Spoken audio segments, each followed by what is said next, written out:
Inson suyagi bir xil vazndagi po'lat blokdan 5 barobar kuchliroq. Bu sizning ichki muhandislik mo'jizangiz.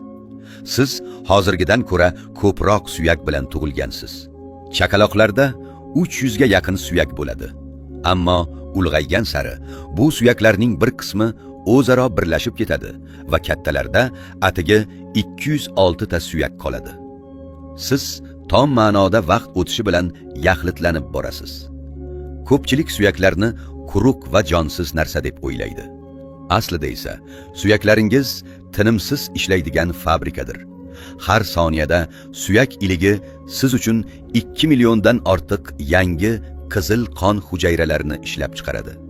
Bundan tashqari, suyaklaringiz har 10 yilda bir marta to'liq yangilanadi.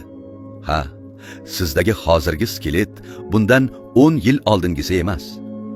Skeletimizning eng yirik suyagi son suyagi bo'lib, u bo'yingizning chorak qismini tashkil qiladi va uni sindirish deyarli imkonsiz. Ammo eng kichik suyak qayerda? U qulog'ingizning chuqur qismida joylashgan uzangi suyagidir.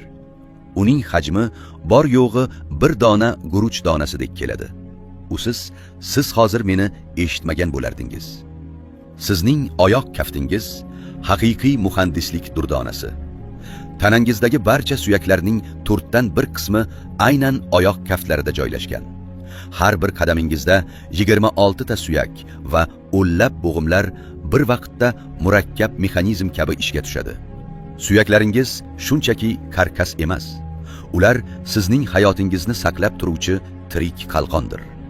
Siz har kuni bosib o'tayotgan masofalar va ko'tarayotgan yuklaringiz ortida mana shunday buyuk arxitektura yashiringan.